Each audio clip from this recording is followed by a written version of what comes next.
محمد رفیع اور لتا منگیشکر دونوں ہی برے صغیر کی موسیقی کے لیے لازوال حیثیت رکھتے ہیں، لیکن ان دونوں کے درمیان ایسا جھگڑا ہوا کہ چھوٹی سی بات کی وجہ سے سالہ سال تک بات چیت بند رہی۔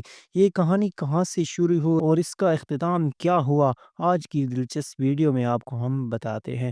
ناظرین، یہ 1961 کی بات ہے کہ ایک سال دوپہر میں محمد رفیع فلم مایا کے لیے ایک گیت ریکارڈ کروانے پہنچے تو لتا اور موسیقار ان کا انتظار کر رہے تھے۔ ریکارڈنگ کے دوران رفیع صاحب کو ایک انترے میں بار بار مشکل کا سامنا تھا۔ جب 11 ریڈیکس ہوئے تو لتا نے نہایت غصے میں کہا کہ ریکارڈنگ ملتوی کر دی جائے، میں بار بار نہیں گا سکتی۔ آپ نے اس کے بعد پورے یونٹ کے سامنے بے بسی کی تصویر بننے کا مظاہرہ کیا، لیکن جب لتا سے کہا گیا ایک کوشش اور کر لیتے ہیں، اور پھر اس کے بعد یہ گیت ریکارڈ ہوا لیکن مطمئن ڈائریکٹر نہ ہوا، تو یہاں سے لتا منگیشکر اور محمد رفیع صاحب کے دل میں ایک دوجہ کے لیے دشمنی کا آغاز ہوا۔ لیکن اندر ہی اندر فقط اس لاوے کا اظہار جو گیتوں کی ریئلٹی کی وجہ سے آپ دونوں کے درمیان پک رہا تھا۔ اس وقت فلموں میں بجنے والے گیتوں کے البم ریکارڈز بنتی تھی جو گرافون کی مدد سے بجائے جاتے تھے۔ ناظرین، یہ وہ دور تھا جب بالی ووڈ کی منظر نامے پر رفیع لتا کی آغاز کا جادو سر چڑھ کے بول رہا تھا۔ دونوں کے ریکارڈ زبردست مقبول ہوتے۔ لتا کو خیال آیا ہماری آغاز کا رزق تو یہ موسیقار اور پروڈیوسر کھائے جا رہے اور ہم خاموش بیٹھے ہیں۔ اب سب سے اہم مرحلہ رفیع صاحب کو قائل کرنا تھا۔ جب آپ نے کہا کہ ہم اپنی مرضی کی فیض لے کر گا دیتے ہیں تو اس کے بعد ہمارا اس گیت سے کوئی تعلق نہیں بنتا۔ لتا کو یہ مشکل مہم سر ہوتی نظر نہ آئی تو خاموش ہو گئی، لیکن دل ہی دل میں آپ نے بات بٹھائی رکھی۔ ایک دن مکیش اپنی گاڑی میں بیٹھا کر لتا کو ڈرائیو پر لے گئے اور کہنے لگے، دیدی، رفیع صاحب بہت سیدھے انسان ہے، جو بات دل میں ہوئی وہی زبان پر ہوتی ہے۔ اصل مسئلہ باقی لوگوں کا ہے جو ہم کو لڑانا چاہتے ہیں۔ لیکن لتا منگیشکر نے اس کے بعد یہ ذمہ لگایا کہ سب کو یہاں پر ایک جگہ پر اکٹھا کرتے ہیں۔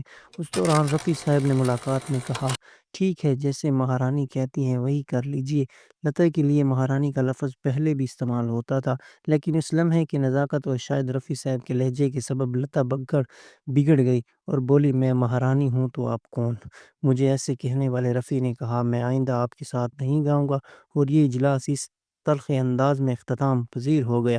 لتا نے اعلان کیا کہ اب وہ رفیع صاحب کے ساتھ کوئی گیت نہیں گائے گی، لیکن بمبئی کی فلم نگری ساحل لدھیانوی نے دونوں کا آمادہ کی، دونوں کے لیے کچھ گیت لکھے، لیکن جب بات گلوکاری کی ہو تو رفیع صاحب لتا سمیت کسی بھی دوسرے گلوکار سے لوگ کم نہ تھے۔ لتا نے آپ کو ایک ایسے انداز میں منع کیا کہ اس وقت لتا جی 500 روپے فیس لے رہی تھی۔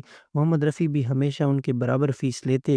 اب جب ان کے ریٹ میں اضافہ ہوا تو لتا نے اچانک سے اپنے ریٹ میں اضافہ کر لیا۔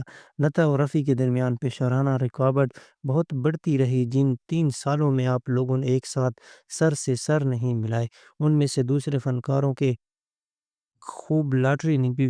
جب ایک مرتبہ موسیقار نے کہا، یہ گیت آپ کے ساتھ رفیع صاحب گاتے تو مزہ آ جاتا، لتا نے کہا، ابھی بلا لیجیے انہیں، لیکن اس کے بعد رفیع صاحب کے پاس جب پہنچے اور ہاتھ چھوڑ کر منت کی گئی، رفیع صاحب نے دوسری بات کیے بغیر رضامندی ظاہر کی، لیکن آپ نے وہ گیت اس کے بعد سنا ہوگا کہ دل پکارے آرے آرے۔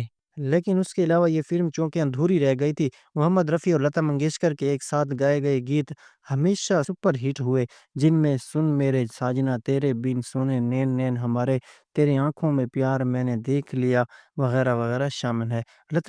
محمد رفیع اور لتا کے درمیان بول چالہ بھی بحال نہ ہوئی کہ گیت ریکارڈ ہونے شروع ہو گئے، اور پھر اس کے بعد آپ دونوں کی دشمنی بھی اختتام پذیر ہوئی۔ لیکن ہالی ووڈ میں میوزک انڈسٹری کو اس بات سے نقصان پہنچا کہ جتنا عرصہ آپ لوگوں نے ایک دوسرے کے ساتھ گایا، وہ فلم انڈسٹری کے چاہنے والوں کے لیے تکلیف دہ تھا، کیونکہ یہ دونوں آوازیں ایک دوسرے کے ساتھ لازم اور ملزوم تھی۔ ناظرین، یہ تھی آج کی ویڈیو، اگر پسند آئے تو پلیز چینل کو سبسکرائب اور ویڈیو کو لائک کر